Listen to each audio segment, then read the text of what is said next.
Every time I go out, everyone looks at me and they admire my clothing. For a while, I was keeping a secret where I'm getting all my clothes, but finally, I let the secret out.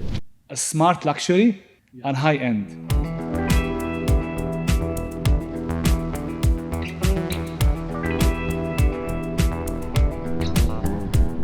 By the way, your secret is safe. The quantities that we do for each item is very limited. So what was that moment, Sam, when you realized that, okay, Urbbana is a brand now, Urbbana has a soul, Urbbana has a following? First Urbbana concept store was thrown on a piece of paper 2008. We opened the first store in 2009. Building a high-end brand, it doesn't happen overnight. You might see a lot of stories about quick success and you be like very tempted to do the same. And remember, if you see one story about, quick success, there is 10,000 stories before that failed. So what was that moment that you decided, no, I should do something of my own, I should start my own brand? Can you walk me through that? I saw this opportunity against the wave. And was it risky? Very risky. I think I borrowed money from about 12 different people. And I just opened my first store. And my target was the person who maybe doesn't want to spend more than $150 on a shirt. But when they walk into the store, to Urbbana store, they feel it, they feel the color, they feel the quality. They may say, you know what, this shirt wears more than $150. They'll be able to spend the $250 on it. So that was my vision and that was my plan. That you need to put a team together where every other person should be the smarter person than you. They need to know more than you. You need to be a multiplier. You need to teach, you need to train your people, you need to give them skills, you need to challenge them. But if you want to go into a business and thinking that money is the only problem, I don't think you'll go too far.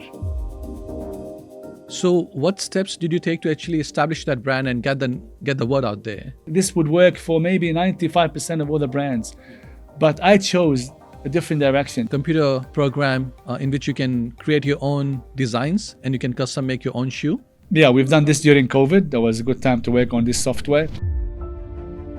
Now, Sam, tell me, who has been your biggest influencer or mentor from whom you have learned? In general, it would be my dad.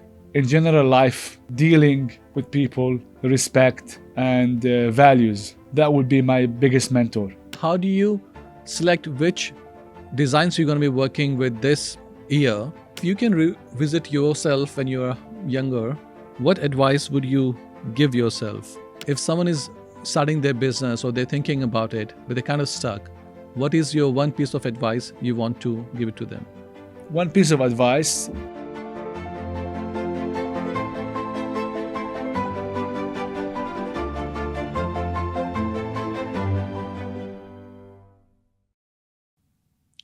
Authentic stories, inspiring people, and powerful inspiration.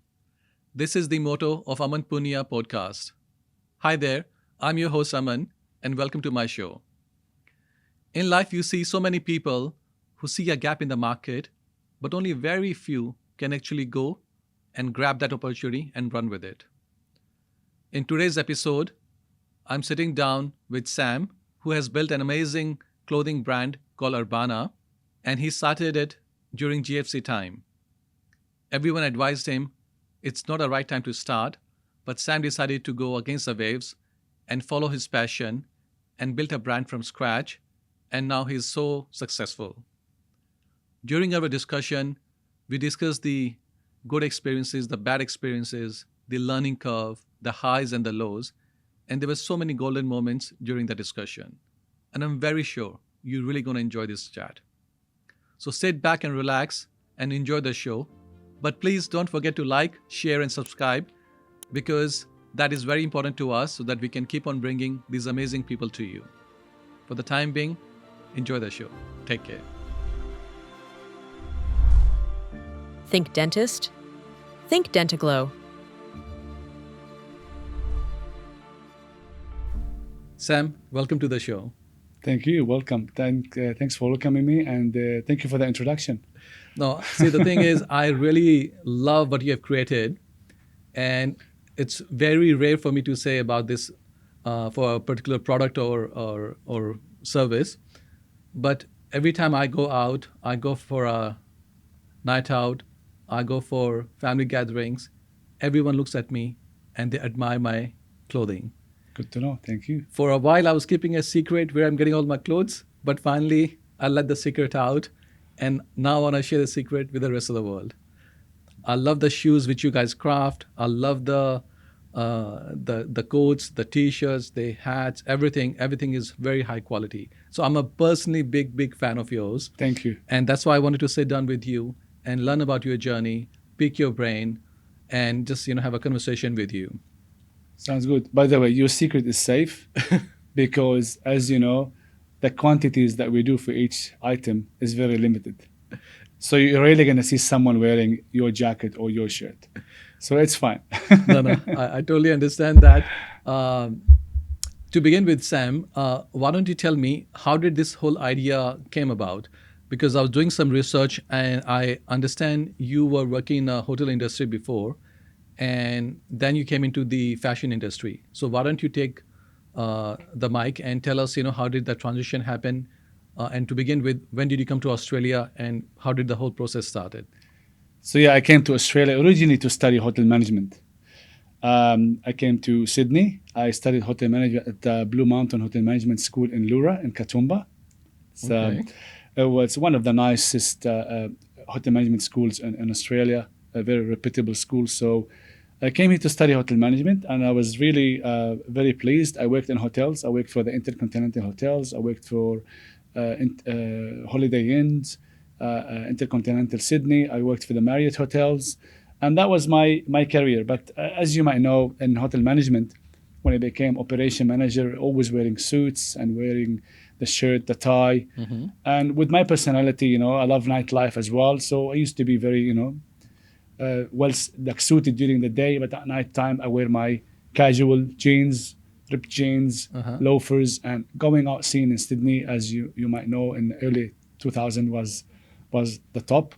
So for here, like from there, my love for fashion started. So I started working on the weekend in one of my favorite fashion stores in Sydney, and I used to work 7 days a week, Monday to Friday as a hotel manager, and then in the weekend in this fashion house. And then that's what my love for fashion grew. And given my background, I've got 3 older brothers. They always like to dress up, and they taught me, how to dress up, how to differentiate between quality and non-quality. Yeah. So finally decided to open up my first store. So, but what was that moment? Because given the fact that you were working in a different industry altogether, so how did you overcome that the challenge, to enter a new market, to enter a new segment, and not only as a passion, but put your time and money into it? So, what was that moment that you decided, no, I should do something of my own, I should start my own brand? Can you walk me through that? Yeah, there is a remember? moment. I can tell you the moment. So the moment it started is that working as a hotel manager and in the fashion industry, both at the same time for about 4 years, I decided to do my master's in business. Mm-hmm. I did my MBA at University of Western Sydney. Yeah. And during this time, there was some case studies about going against the economy, against what's happening in the market. And the GFC hit. The fashion store I used to work for, they had to downgrade from high-end Australian brand to very average. So the quality dropped dramatically within 4 months. Okay. And this is their strategy because they don't want to close 55 stores. So the best way to do it is to go a different price point and sell more. So I saw this opportunity of going against the stream, against the wave. And was it risky? Very risky. I think I borrowed money from about 12 different people. Okay. Family members, brothers, cousins, friends, my fiance at the time, my wife now. I got great support from everyone. Yeah. And if you want to take me back and think about this moment, I don't think I understood how risky it was. And that's a good thing. Yeah. Maybe because I was confident. Yeah. And because that's what I wanted to do as well. And that's how it started. And I just opened my first store, and it wasn't easy. It wasn't easy at all. I didn't know how to order an FPOS machine. I didn't know how to do wages. I didn't know what's BAS mean when you do the BAS at the end of the quarter. Yeah.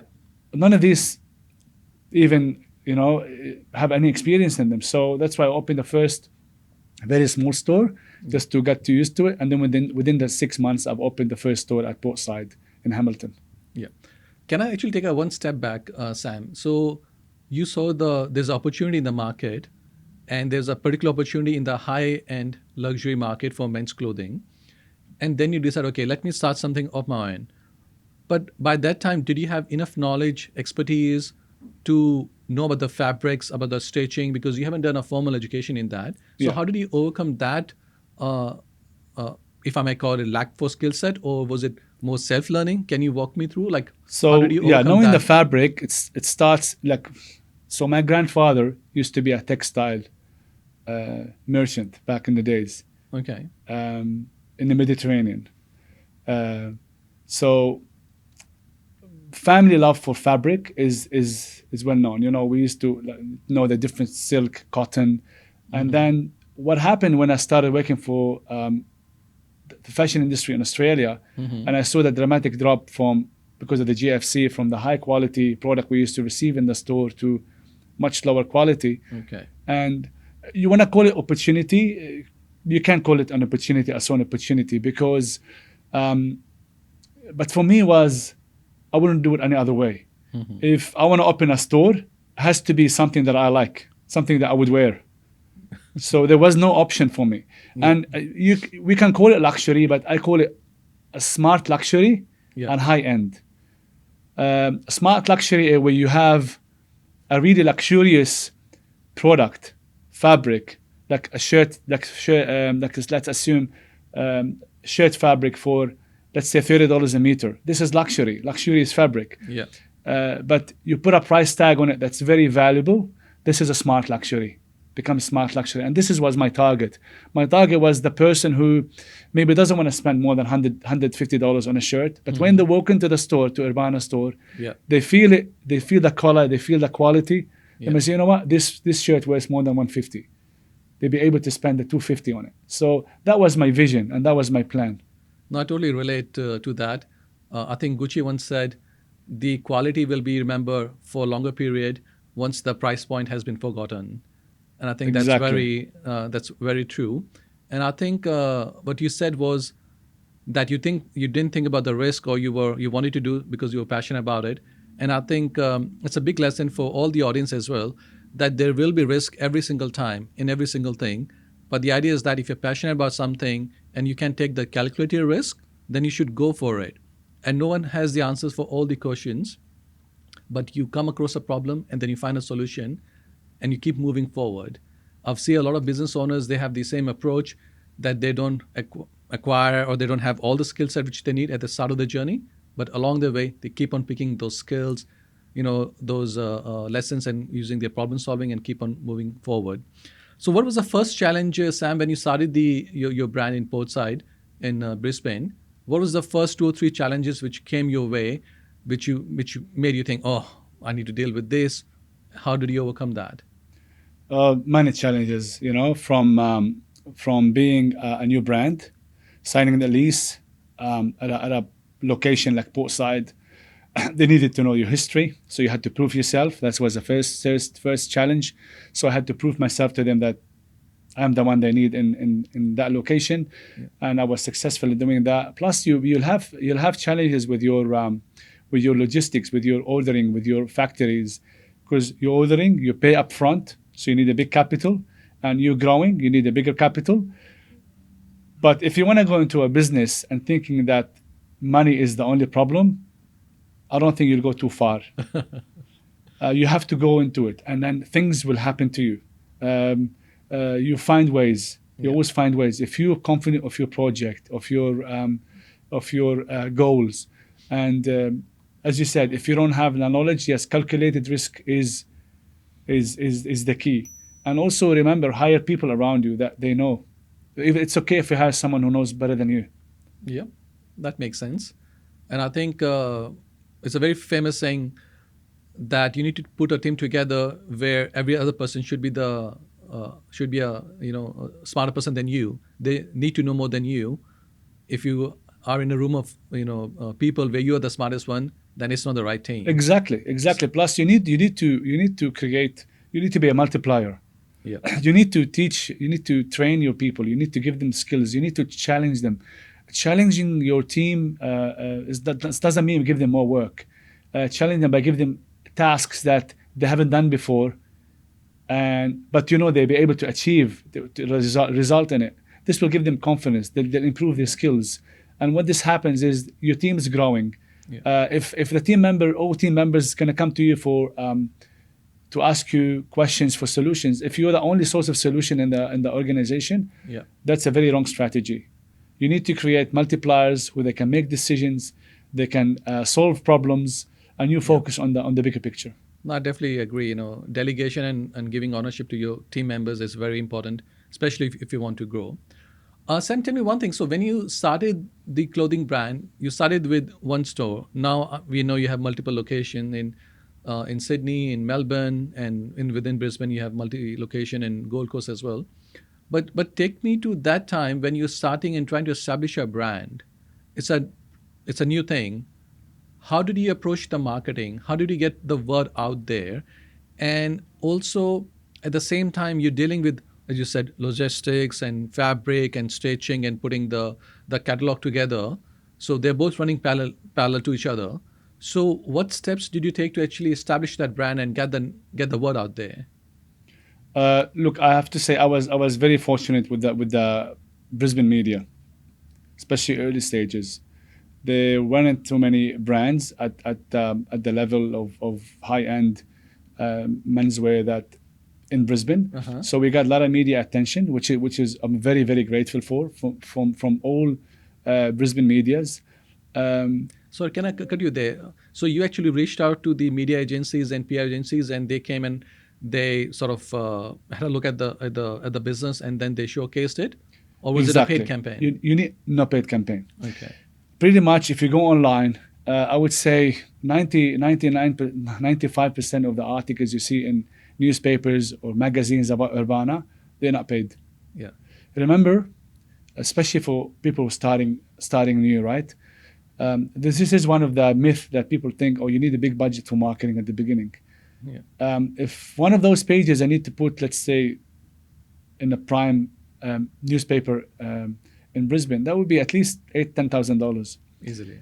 But remember one thing: every single magazine, every single newspaper are looking for stories. Yeah. If you have a good story, don't call them with a bad story. If you have a good story, they'll be able to cover it. They want to cover it. This is what they want. They want news. They want good news or bad news. Bad news sells and good news sells. So if you are able to create a good story, Yeah. Very legit, good story about your business, your brand. Start with a local magazine. I mean, I'm sure we all have local magazines or newspaper. It's good to have one article there and then grow from there. You can attract more media. Mm-hmm. So that's how I started in Portside. I was very fortunate. We have great clients.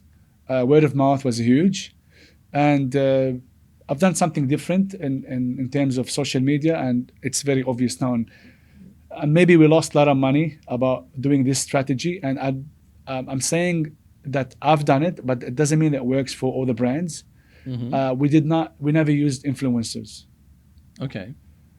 I believe, as the director for this brand, my vision is Urbbana's target market are these influencers, the entrepreneurs, Mm-hmm. the celebrities, the famous athletes.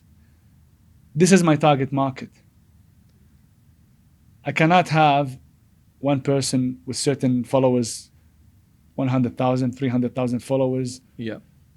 coming in and be dressed in for free just to be seen in Urbbana. This is not my strategy. So what you're saying is that you would have CEOs, entrepreneurs, leaders as walking endorsement for your product rather than getting a particular person or a group of people who are incentivized to actually wear it and promote it. Exactly. That makes sense. No, No, look, we definitely we lose money because we lost a lot of money in the past, and we still may be losing. But what I'm not losing is the brand reputation. Fair enough. I can't have. But what would be the downside if, let's Downside say... is big. For example, let's say an influencer will have 300,000, 500,000 followers, and he's well loved in the fashion industry. Approach you, say, look, I want to wear your clothes. You pay me a certain amount of money, and I will tag you, this kind of stuff. So it's good. He's going to have a good market. We're going to have some sales from him. So you're saying that you're going to be losing the money from the to facilitate that arrangement. Exactly. Or is it more about like, it's... But that's very common. It happens now. So Yeah. people do. I'm saying this would work for maybe 95% of all the brands. Yeah. But I chose different directions. Yeah. I chose a 20, 30 years plan. I'm in no rush. So I'm building a brand. Building a high-end brand, it doesn't happen overnight. You might see a lot of stories about quick success, and you'd be like very tempted to do the same. Yeah. And remember, if you see one story about quick success, there is 10,000 stories before that failed. But Sam, can I actually can I ask you a question there? Because you're talking about long-term success, and we have seen that sometimes business Consistency. sometimes business grows quickly, and then they have a lot of overhead expenses which grows with it, and the bottom line might shrink. But given the fact that you've opened up multiple locations all over Australia, wouldn't you actually benefit from having more exposure and more people actually buying the product? Like, I'm just trying to understand what is that sweet spot that where you have slow long-term growth, established brand, established clientele, versus not jumping the gun. Like, is it based on financial numbers, or is it based on number of products you are selling? Like, what's the mechanism behind it? So when you say long-term consistent growth, what does that actually mean? Mean that I will keep, for example, my number of items. For example, if I'm doing 60 shirts of this design, instead of growing the 60 shirts to 100 shirts because I have more locations, no, I'll grow the number of the collection. Instead of doing 21 shirts this season, I will do 30 shirts. And still keep them at 50, 60 shirts each. So basically keep that premium pricing and keep the limitation of the prints, So especially create when they have very scarcity. loud prints or very distinct look. I don't do too many pieces, and this is going to be a strategy. For example, we will never see Urbbana in a department store Okay. because this is not my You don't, it's not this your is style. not my this is not my aim. Okay. My aim is to keep the brand high-end boutique, Fair and as I said, I might be losing a lot of money. Understand? Yeah. But I believe my vision is we are protecting the brand reputation. No, fair enough. And also, I actually wanted to make one point when you were talking about marketing. I think it's very important, especially for SMBs, small to medium businesses, that you really have to go for creative marketing. Because big businesses, they can afford big billboards, big newspaper ads, magazines ad, TV advertisement. But as a small business, it really doesn't create value for the cash you have to lay out. So you have to go really creative, see what campaigns you can put together where you're offering a quality product or service, but you have word of mouth, and you have to be creative about getting the word out there. And I think because I've done that mistake myself many times, and I've learned from my own mistake, so I definitely understand where you're coming from. We have to be more creative in marketing rather than just spending big bucks on big ticket items. But now coming back to the brand thing you were talking about. So what was that moment, Sam, when you realized that, okay, Urbbana is a brand now, Urbbana has a soul, Urbbana has a following. What was that moment? How many years into the business? You mean? No, I mean, How like, did it feel? See, Urbbana started as a, let's say, a clothing store, right? Yes. But then there's a moment, there's a difference in a brand and a store, right? Yeah, this happened within maybe the second or third year. Second, third year, okay. Third year, when I had some really high-profile clients in Brisbane or Melbourne as well, where they have 40 shoes, 100 shirts, 20 suits in their wardrobe. And when they send you photos like this, this shows they're not only attracted to the product, they're attracted to the brand, the essence of the brand, what we stand for. They attracted, they see their personality in the brand. It works both ways. So yeah, within about 3 years, I felt like I work for Urbbana. I'm not Urbbana anymore. Yeah. When I wake up in the morning and talk to clients, I don't talk to them as if I am the brand. Yeah. Because I feel like the brand is much bigger and I work for the brand. It's like the son has grown bigger than the dad. Exactly, you can say that. And this is my aim, and as I said, it's been a long process now, 16 years. First Urbbana concept store was drawn on a piece of paper 2008. We opened the first store in 2009. 2009, yeah. And especially, during the GFC time, it was a difficult time. Everyone was trying to save a penny. Everyone thought I was crazy at the same time. Now you were riding against the waves, and I think you created a niche segment for yourself. So, and you created a great product and great quality, craftsmanship. So people who, if you think, keep on saying it's a great product, great service, great fabric and everything, you really have to go to the store and check it out. This is not a sponsored episode. I'm a big fan of Urbbana. I'm actually wearing Urbbana right now. My shoes are Urbbana. And I have some family in America as well. So every time I go there, my brother, he steals all my suits, my jacket, my shoes. So I have to keep going back to Sam to buy more because the quality is number one. So you have to check it out so that you will understand it's comfortable, it's stylish. When you walk in a meeting, people look at you, they ask you, okay, where do you get it from? So I totally, understand, with Urbbana having a soul and having a following. But Sam, tell me, you were doing all the work, the hotel management, and you're working in that clothing store in Sydney. Why did you move to Brisbane? Because Sydney or Melbourne...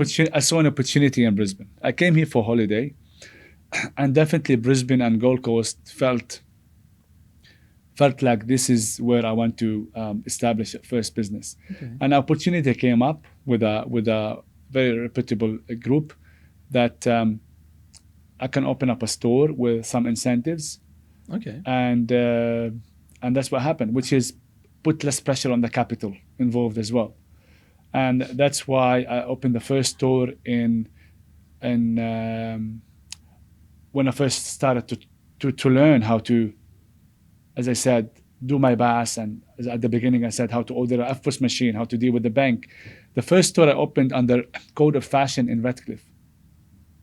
Okay.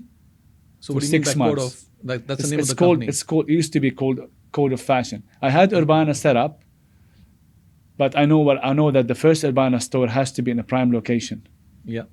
I opened a store in Redcliffe for me to learn and for me to start doing this business. Okay. You can call it, because the overhead and the incentive that I had to open in a new shopping center there in Redcliffe was less risky than going into a big location like Portside. Yeah.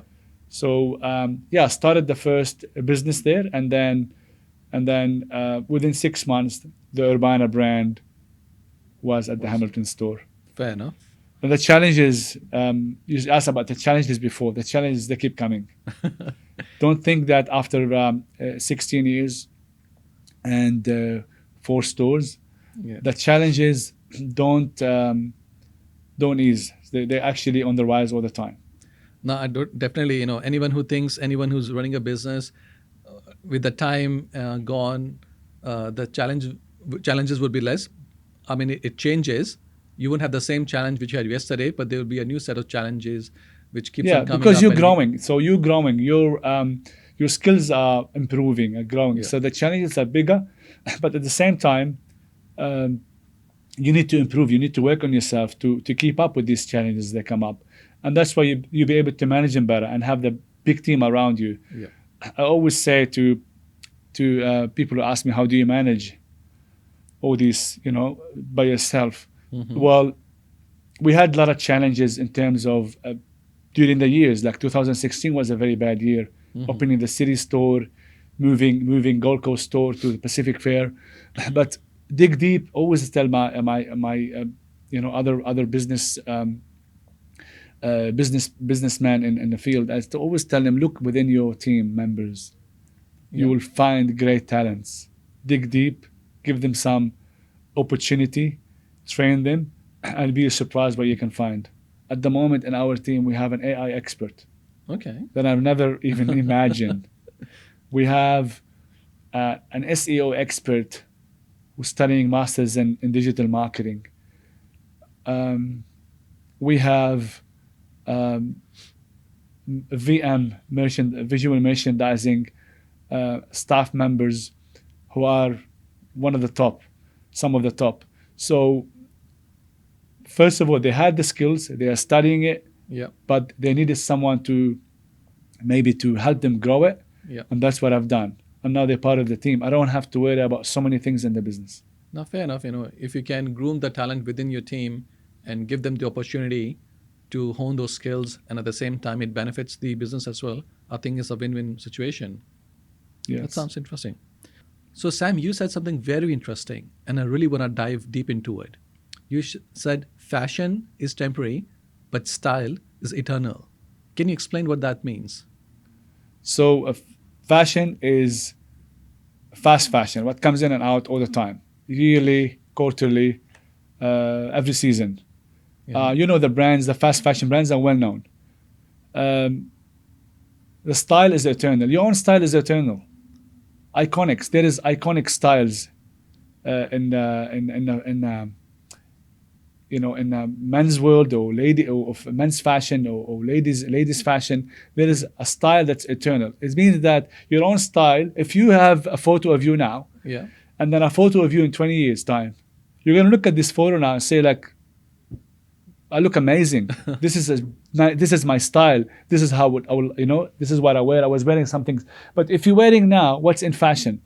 I don't want to disrespect what's in fashion now, for example. But let's say some comic T-shirts are in fashion now, and maybe baggy pants. And I don't say that, like Doc Martens. Let's say it as it like certain shoes, right? You took a photo of it now.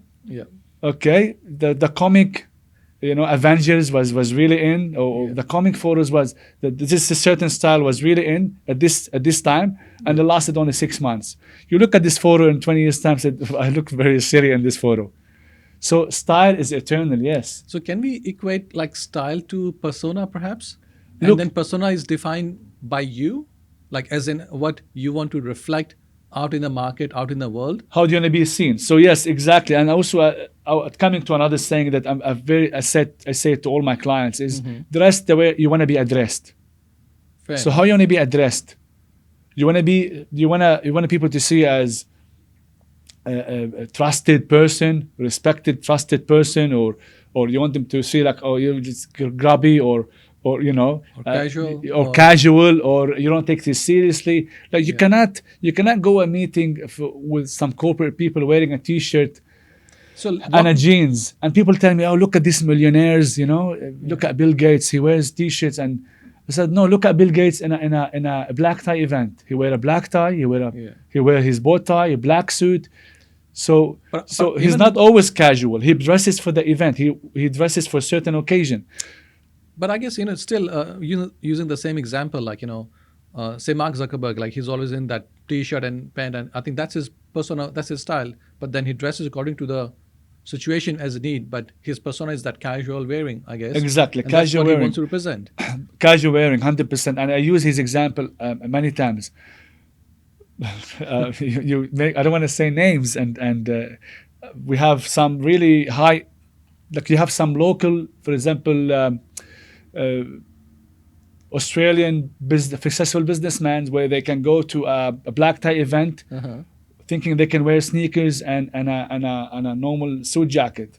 Why? Because this is their style. No, this is not style. Yeah, you dress for this is disrespecting your guest. Yeah.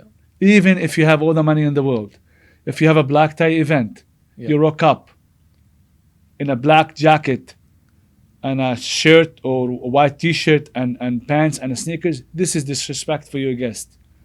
I understand. I'm not sure if you mentioned Mark, for example, of course, if he's going to the White House, he dress up to the event. Yep. If you're going to a black tie dinner, he dress up to the event. But yes, on the stage, he's casual. Yeah. That's fine. That's his style. Fair enough. But I was reading on your website that you also offer styling services to corporates. So if you're styling a person, an individual, what are the factors you're looking at? What are those 2, 3, 4, 5 points which defines a person's personality or persona, especially in terms of clothing? How do you extract that out of people? Look, we mentioned about the corporate. So styling sessions for corporate are very, very beneficial. Before I came here, we were discussing a client coming in on Monday. Okay. Me and one of my stylists, we drawing the map for the meeting. Okay. So let's say you have an IT company in a CBD, and you have only 20 employees. An IT company will have the software people, like always on The computer. Yeah. The smart ones, the smart geeks. And then you'll have your sales. Yeah. You'll have your salespeople. Yeah. You'll have your managers. So you have different personalities in the office. And you have a small office because only 20 people. Yeah. So how, as a business owner, how are you going to sit down and tell, for example, the person who comes on a skateboard and doing the software development, and tell them, you should be dressing up differently. The office have standards, or we have people visiting the stores, we have to wear something different. Or some girls, they like to, dress their own way. That's where, a styling session comes in for the corporate. Okay. We'll meet with them. We'll see their aim, what they need to achieve. We'll come back with a booklet, the Quran by Urbbana. Okay. It's a guide. And this guide will be part of the induction, will be part of your HR. For example, if as a director, if you have someone not dressing up to the standard, or maybe dirty shoes, and then you cannot stand this in the office, you can easily now open up the conversation by pulling up this booklet. Look, Sam from Urbbana gave us this. Maybe you need to follow it a bit more.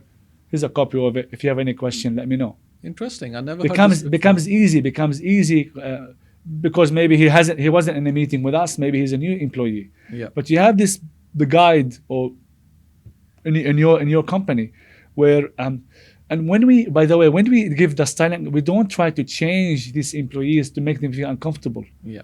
All we need to do is buy another shoelaces to keep them clean. Wash one, wear one. Like simple things. Okay. Instead of wearing t-shirts, just change it to a polo shirt. So basically what I'm hearing is that it's basically like, for example, let's say your company has a logo, it has a color palette, it has combination of colors and a design guide. So, and this is a design guide for an individual or at a corporate level, where there's a framework which can be a part of the onboarding process, where it can be given to them and they can stick to it within the framework. Exactly. Now, Right? you mentioned about the logo and the colors. Now, the salespeople in this certain company, when they go to networking meetings, Yeah. they can use the colors more than the office people. So the way they dress also will give them some advices how to do it, and the prints. If you go into a networking event, Yeah.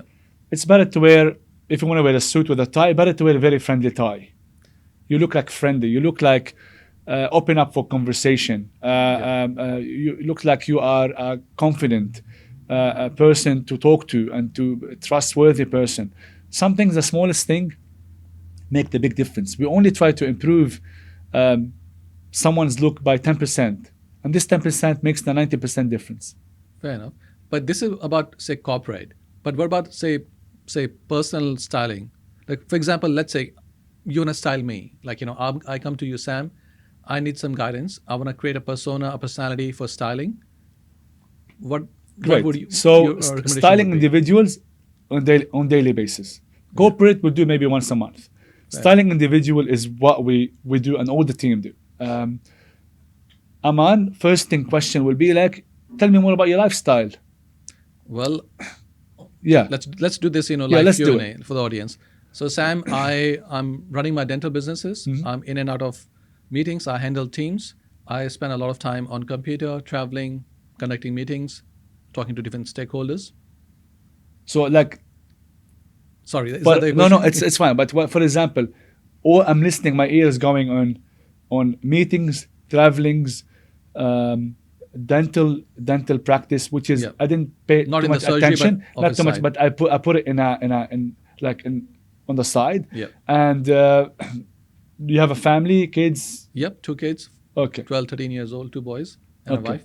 Good. So now I have an idea about your lifestyle. Mm-hmm. You live in Brisbane first. Yeah. Urbbana, first of all the design we do are fabric that's suitable for our atmosphere, for our weather, Weather, yeah. which is linen, the cotton, the lightweight. Yeah. So in your case, you need your jackets. They don't crash easily for traveling. Yeah. Light on the go. We need to make the best out of your outfits. We'll pick a suit that, for example, it's not too formal, where you can wear the jacket with your jeans and don't look like you don't have a blazer. It looks like it's a suit blazer. Mm-hmm. So we'll pick a couple of chinos, a couple of jackets, shirts. Always you need to have 4 or 5 white shirts in the wardrobe. Yeah. Plus for your meetings, if you are trying to acquire new clients, I really suggest colors like pink, light blue, lilac. So the color scheme, does it really go with the skin tone of the person, or You're easier to dress.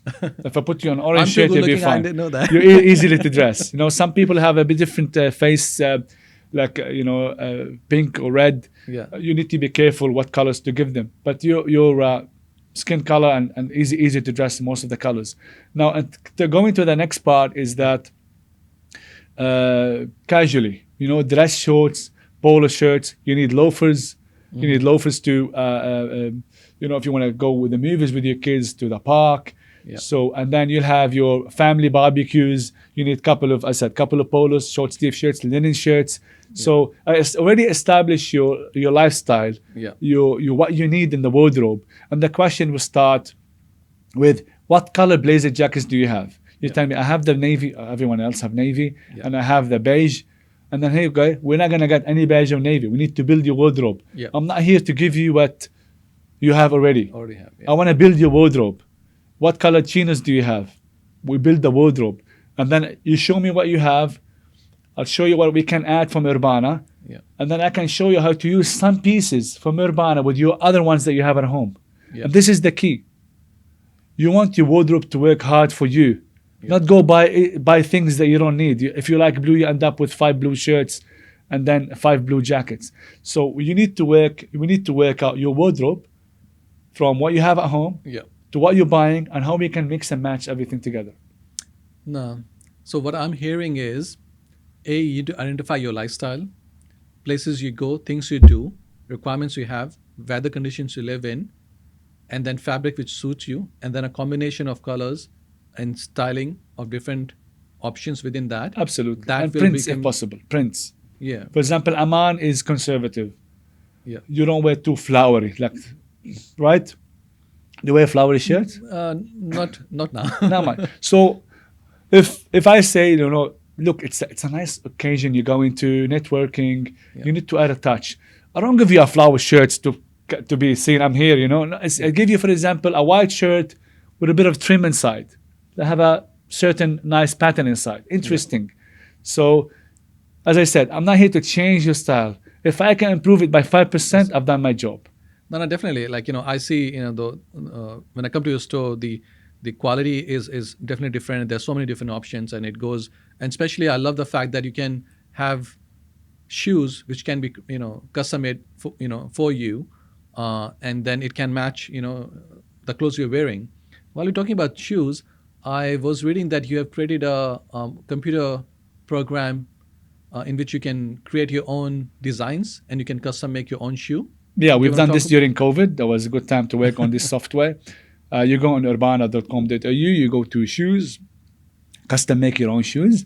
Yeah. And you can custom make your own shoes, and from millions of combinations of designs and leather and different height. And you can custom make it, and will be delivered to you within 6 weeks. We make it in Spain. In Spain.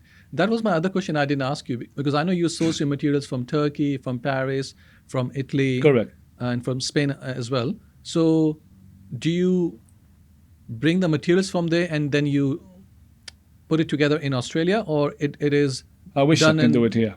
okay, so it's At done the over- beginning, we used to use like in 2010 up to 2013, we used to make some shirts in Sydney Uh-huh. and some knitwear in Melbourne and some leather jackets also in Melbourne. Okay. And unfortunately, this factory is closed down in around 2015. Some of them, they were there for over 50 years. Wow. Unfortunately, a lot of other brands, they used to use them, they start dropping, Okay. and they couldn't Keep up with keep. The shirt factory in Sydney is still going, Okay. but they do simple designs. With us, our designs are very complicated with the trim, and so it wasn't very feasible for a long time. But yeah, we manufacture in Turkey and Italy and Spain. Okay. Talking about fashion, Sam, tell me, how do you select which designs you're going to be working with this year? Like, what is that process looks like? How do you identify, okay, this is going to be the catalog for this year? Do you travel overseas? Do you participate in a lot of fashion week? Like, tell me that process. How does actually, how do you identify? Yeah. See, behind the fashion week and behind the traveling and there is something called the color palette. Okay. We look at color palette first. Really, nothing but colors. For example, mustard with aqua blue, pink with white. Are we gonna do more like teal green? Are we gonna do more like forest green? Mm-hmm. And this will become the base, the foundation of the collection. Okay. After this comes my patterns, my inspiration. Is it going to be a bit more foresty, more retro, more Art Deco, more ocean, maybe ocean influence if it's a summer collection, the coral. So from the color palettes becomes some patterns. From the patterns, we start doing the designs. Okay. And no, I don't go and look for different fabric and different, no. So for example, if you look at some of the Urbbana videos behind the scene, this collection, we had to manufacture the fabric from zero. Okay. So you look at the jacquard fabric, we actually you can see the fabric getting made for the brand. So you're creating a vision first and the color combination in your mind, and then you're putting that vision together in terms of the fabric, if you can And we find it, manufacture the or you fabric. manufacture Now, yourself. for example, this collection, about 40% of the fabric is manufactured for me. Okay. The others, we were able to find at different fabric suppliers. Okay. Yeah. And you do one collection a year, or We'll two times? do two main collections. Yeah. The biggest one is the September one, Yeah. and a smaller collection for winter. Yeah. And we do drops in between. So in Urbbana, every 4 or 5 weeks, you have new shirts, new shoes, new pants, new jeans, Yeah. something new. We're not dictated by the 4 month seasons or 3 month seasons Yeah. to change the collection because it's a boutique brand. Fair enough. Now, Sam, tell me, like, who has been your biggest influencer or mentor from whom you have learned, and if you want to share those lessons which you have learned from them. Okay, look, to be honest, I cannot say I have one mentor. Like one mentor. If I want to say the one mentor I have in general would be my dad. In general, life, dealing with people, respect, and values. That would be my biggest mentor. Life itself. And from there things take place. But to have a business mentor, I have lots of amazing friends. I call them friends. I catch up with them once every 5-6 months. Two in particular, the big CEOs for one of the biggest shopping centers in Australia and outside Australia. Okay. I was very fortunate, and I was surprised when I realized what they do, specifically one of them. Okay. And I asked him the question, you have all these luxury brands in this international shopping center of yours that you are a CEO of. Why would you do suits with Urbbana? Him and his wife. And I was very, very pleased with his answer. Sometimes, as I said at the beginning, people don't come to your store only for the product. Yeah. They come for what they come to because what this product made them feel. I understand. And it was coming from him, it was very special. That Very was the special. aha moment. Because he's seen all the luxury brands. He's been to all of them. They are his tenants in his shopping center. I can relate. So what did I do different? He said it was just natural. He mentioned that it was natural. It was genuine and natural, which is very, very, very humble of him to say that. Yeah. And we're still in contact. And the second person gave me one of the biggest, priceless advice when I was choosing the store in Sydney. And that was. That was because of his advice. It took me 2 years to find that location on the rocks. Okay. The advice was, I had a budget in mind, and I had some figures in mind. Sydney rent is not a simple ride. Pitt Street Mall, one of the most expensive in the world. Yeah. George Street, Queen Victoria Building. So how do you open an Urbbana store in Sydney? And I cannot open anywhere else. It has to be a prime location. Otherwise, I'll go backwards. Yeah. The numbers I had in my mind with the risk I can take, couldn't find any locations. It waited 2 years because of him. He kept telling me, you will find, and he was right. Yeah. At the end, that location found me, which is under the Four Seasons Hotel on the rocks. Okay, I think I know where it is. It's near Yeah. the Circular Quay station. So near Circular Quay Station, not Yeah. far from the Opera House. Yes, Yeah. this is the location. So yeah, this is you mentioned about the mentor. These are the main two mentors that I look up to in terms of the business wise. Fair Yeah. enough. Now, Sam, if you can revisit yourself when you were younger, back in the time, what advice would you give yourself? What things you know now which you didn't understand at that time? Yeah, look, I don't regret anything, but I could have partied a bit less. Yes, I used to work, as I mentioned, 7 days a week, Yeah. but I used to do the party 4 days a week. You're Stars- full sta- on Sam the Yeah. party man. Yeah, look, I'm a Gemini. I love life. I love people. I love going out. Yeah. And as I said, there is no regret, but I could have done this a bit less, saving a bit more for emergencies, Yeah. and start a bit earlier. That's all. No, definitely. As the saying goes, start early, fail early, learn early, and then grow quickly. Yeah, exactly. Look, I'm sure if I party 3 days a week instead of 4, I'll be 25% even better. That You know extra what I bit mean? of time and Exactly. Because when you're younger, you think you have all the time in the world, yeah. but time goes fast.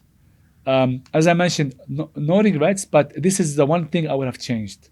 Fair enough. No, I think Yeah, it's nice a- question, by the way. Yeah.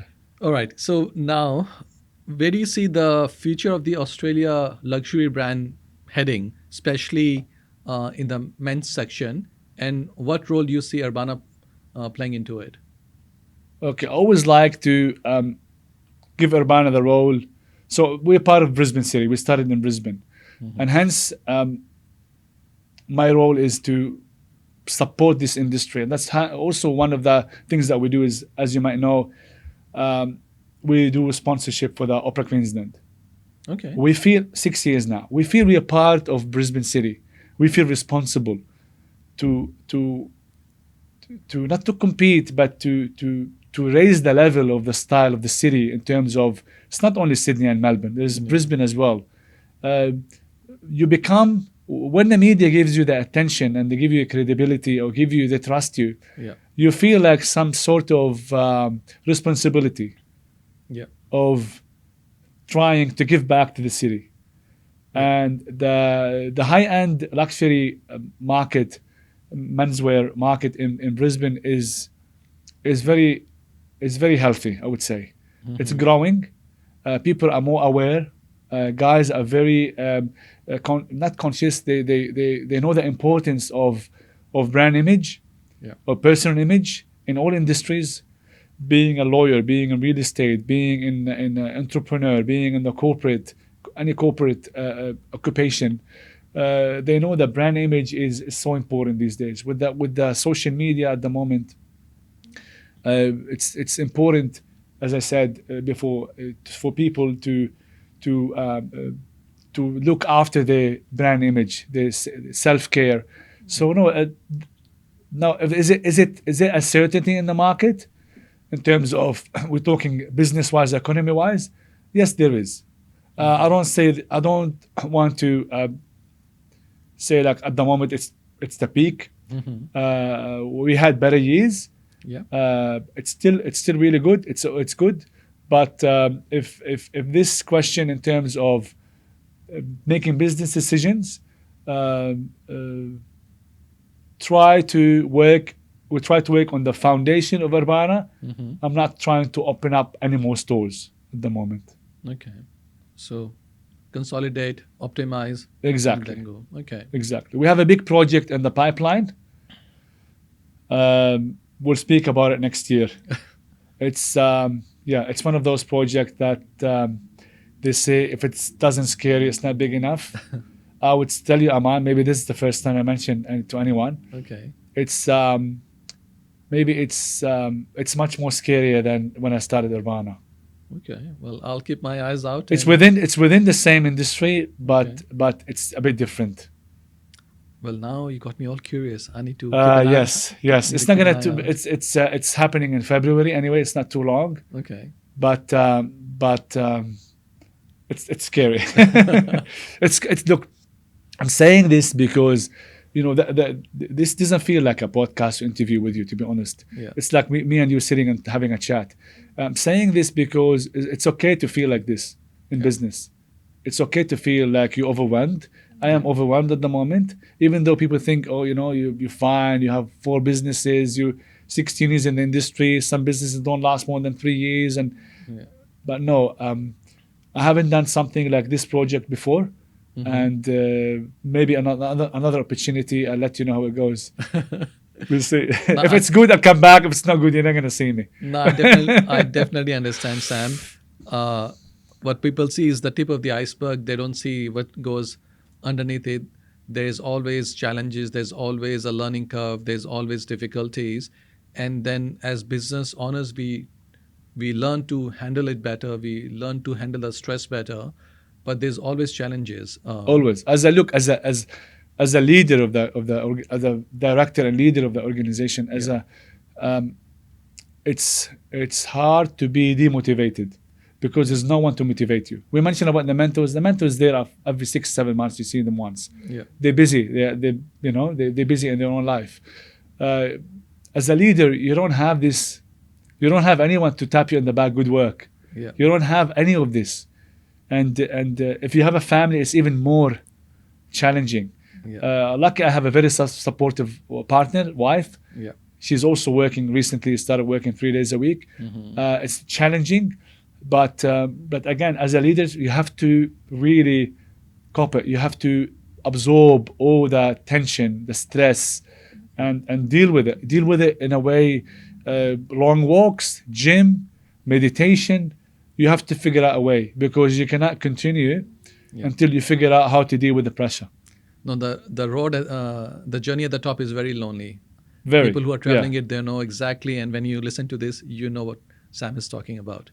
On this note, Sam, one last question for the audience. If someone is starting their business or they're thinking about it, but they're kind of stuck, what is your one piece of advice you want to give it to them?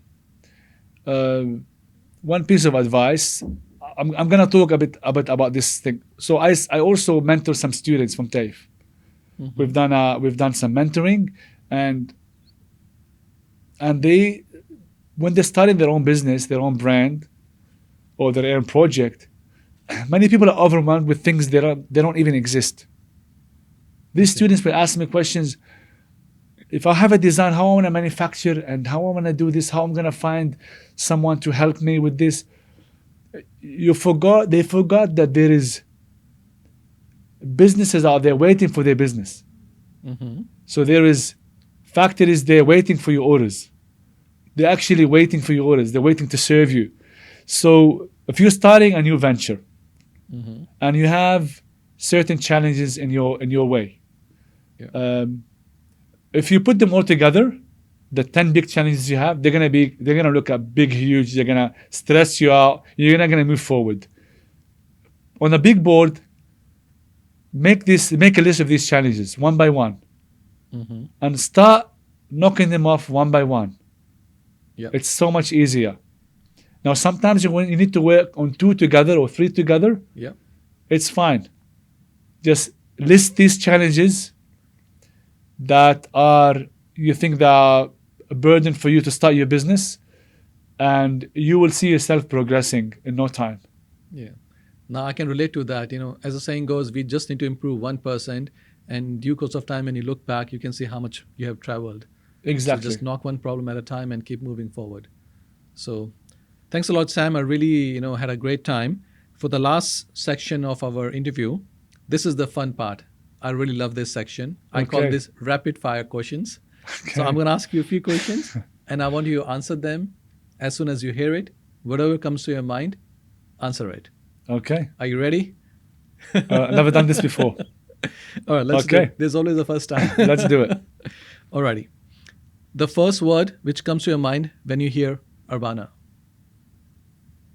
Vision. A city that best matches your personal style. I have to say Brisbane. I thought you would say, I've been living here for 16 years.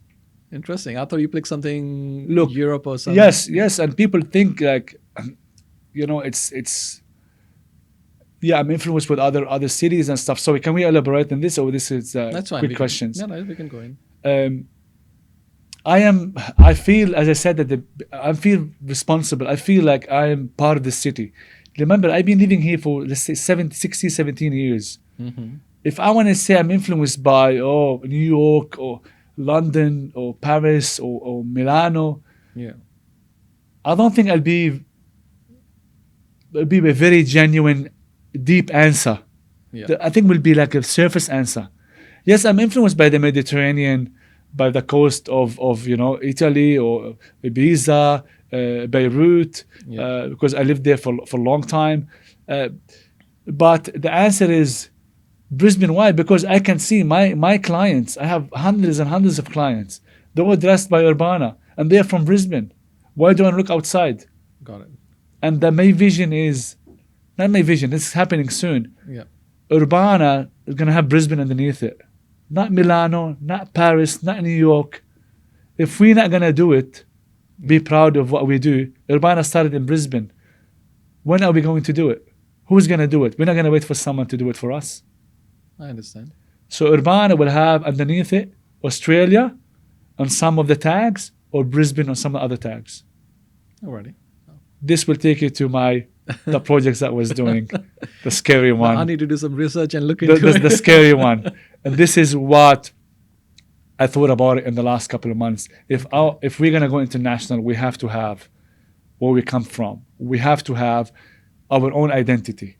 The origin story. Not Mediterranean anymore. I lived here most of my life now. Yeah. So I owe it to the city. I'm part of the city. Well, I hear your passion, and I wish you all the best for that. Thank you. Your go-to outfit when you need instant confidence. Style. I don't know why this came to my head. Okay. So you said whatever comes to your head. No, fair enough. Italian leather or Turkish craftsmanship? That's a very hard one. I can't answer one. I cannot really answer. I tell you, explain some more about this, right? Sure. I know short answers. In Turkey, craftsmanship starts from, let's say, 4/10 to 10/10. Okay. So some craftsmanship in Turkey exceed the ones in Italy. Got it. The masters, shoemakers, certain designs, the Italians don't like to make it. Too much work. You go to a Turkey family 100 years workshop. Yeah. The leather, there's different grades in Italy and different grades in Turkey. Got it. It depends on the growers, depending on the company. Some leather are grown for the meat, Yeah. and some, the vegans, they're not gonna like this, and some calf or sheep are grown for the leather. So depend also on where you're buying it from. Not everything made in Italy It's premium. it's premium, Yeah. because also every company want to make profit. So there is let's call it, there's no low end there is average in Italy Yeah. and to high end. In Turkey there is also different levels. A very hard question. hard. Sorry, I couldn't answer it with one All right, word. let's have both of them together. You should have given me these questions beforehand to prepare them. But go ahead. All right. A book, movie, or a quote which influence you the way you see business or life. Movie. Which movie? And you want me to say one of them? Yeah. My favorite quote. It's under my Instagram. Okay. What is that? One of my own. Style is an unbroken series of successful first impressions. That's deep. And when I thought about this quote, I thought maybe someone said it before. And no, that's how I felt, and that's how I tell my customers as well. You cannot have style Yeah. without always having this certain style. Nah, It's an unbroken it's deep. series of successful first impression. And in Urbbana, we have a saying. We say, what's our not a vision, our famous slogan, impact with style. Impact with style. So we want our client, Yeah. when they wear something, not to give a good impression, to actually impact. Yeah. So when they walk into this room, to impact with style, impact their life, how they feel when they wear something nice. Urbbana or other Urbbana, when they dress up really nice, impact you from emotionally, psychologically, confident. Everything changes. I'll actually give you a good example. I recently was hosting a investment property discussion. I walked into the room. I was wearing my Urbbana suit and my shoes. Every eye was at me. Everyone was staring at me. I got so many different compliments. And then I could see the awe in their eyes and the respect which I got just because of the dress itself. Amazing. And you become approachable. So you can open up a conversation with people about certain topics and business without being awkward or jumping into, it's good. Good to know. Thank you for sharing. Biggest fashion mistake men make. I was on ABC radio 2 months ago, live with Austin. Okay.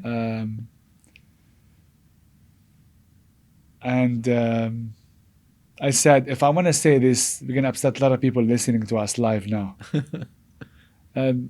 Look, I want to say it in the best possible way, right? Yeah. The boots with suit doesn't work for many guys. It doesn't make sense. For example, you wear your Chelsea boot. About 20 years ago, the pants of the suit was wider. So what happened, the pants goes above the boots and covers it. And you'll have Chelsea boots to wear with jeans, and you have same boots you can wear with suit. You can go away with it. Mm-hmm. What happened now, so what happened to the suit pants gone slimmer. People still wearing the Chelsea boot. And you see the pants sitting on the top of it. Got it. Everywhere in the city. It becomes, not everywhere, a lot of people wear it. It becomes ordinary, like acceptable because everyone does it, Yeah. but it's actually wrong. So a gentleman looks after his shoes and, Look, a suit, lace up shoes with your suit, not boots. yeah. And if you want to wear the boots, it's fine, the Chelsea boots. Just wear a wider pants to cover it so it doesn't sit on the top. And Got it. that's it. That's all. Thank you. That's a good one. Thank you. If you were not in fashion, what do you think you'll be doing? I'll be managing hotels, luxury hotels. Pleasure. That was one of my Passion. that was my first profession, and I loved it, and I studied it. That's why I love it, and I worked in it. And I think I didn't start my fashion industry the business. It would be I would be a general manager in some hotels. Fair enough. So, Sam, last question to you. What is one word that will define or describe your legacy? That would be one word: consistency. Interesting. You narrow it to one word, it's hard. But in about 20 years' time, 30 years' time, if I'm going to look back and think about how did this all happen, how did this Urbbana grew to what's going to happen in 20 years' time, I'll look back and say consistency, because if I wasn't consistent, always consistent, especially in this industry, I don't think I would achieve what I wanted to achieve. I can totally relate to that, Sam. There's one of the famous saying which I always listen to and I always teach my kid as well. It's called 20 miles rule. The context of that is it's better to take small consistent steps every single day rather than taking big inconsistent steps and stopping in between. So I think it's very spot on. Nice, great finale. No, I like that too. Thank you. Thanks for having me. I really appreciate you coming over and having this discussion. Coming from a different industry altogether, there were so many aha moments, so many life experiences I could listen to all day. And in the end, I had such a great time, and I really want to thank you for that. Thank you very much. Thank you. Cheers. Thanks. So that was the episode for today. What an amazing story. It reminded me of my favorite quote: the saddest thing in life is wasted talent. So if you are really passionate about something, if you really feel for something, then try and go and try to achieve it. Because at least you will not have any regret. You may succeed or you may not. But at least you don't have any regret at the end of your life. And even if you don't succeed, you will have so many valuable lessons which you have learned through the journey. So if you're passionate about something, go and follow your dreams, chase it. And I'm very sure it will give you good results. So if you want to see similar episodes, don't forget to like, share and subscribe so that we can keep on bringing these amazing people to you. Till then, sit back, relax and have a great day. Thank you.